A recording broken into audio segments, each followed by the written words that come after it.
అయితే ఇంకో విషయం ఏంటంటే మీరు స్టార్టింగ్ నుంచి బాగా బోల్డ్గా మాట్లాడడం, పీరియడ్స్ గురించి మాట్లాడడం, వీటి గురించి పీరియడ్స్ మాట్లాడడం బోల్డా? లేదు అంటే అప్పుడు బోల్డ్, ఇప్పుడు కాదు. ఒకప్పుడు మీరు స్టార్టింగ్ మీరు మాట్లాడినప్పుడు సో అది ఏంది అమ్మ ఇట్లా మాట్లాడుతుందని మిమ్మల్ని ఎవరు ఫోన్ చేసి ఎందుకు మాట్లాడుతున్నాను అడగలేదా?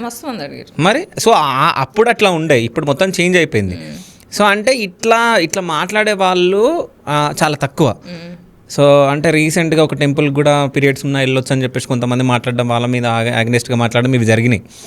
సో అంటే ఈ పీరియడ్స్ గురించి సమాజానికి తెలియడం తప్ప రైటా? అవసరం. సో ఎందుకు అనేది చెప్పండి.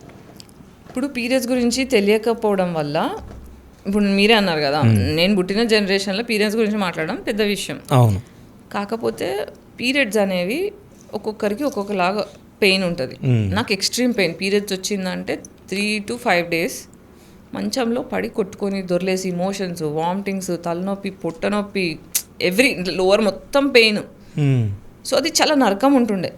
ఇంజనీరింగ్ కాలేజ్లో ఉన్నప్పుడు ఎగ్జామ్స్ అవుతూ క్లాస్లో ఉన్నప్పుడు నొప్పి కొట్టేసుకొని కింద పడిపోయేదాన్ని. పడిపోతే ట్యాబ్లెట్ కావాలంటే ఇంజనీరింగ్ కాలేజ్లో ఎప్పుడు ఏంటంటే ఊరికి దూరంగా ఉండేవి.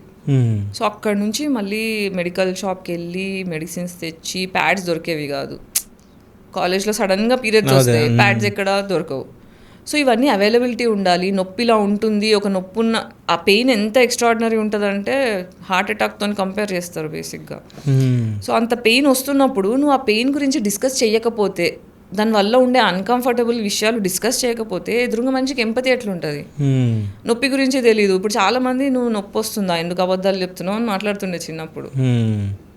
అంటే నాకు నొప్పి వస్తుందంటే కనీసం నువ్వు నమ్మట్లేదు అంటే నువ్వు ఎంత ఎంపతి లేకుండా ఉన్నావు. అది ఎందుకు వచ్చింది అంటే మాట్లాడనివ్వట్లేదు కాబట్టి. మాట్లాడాలి.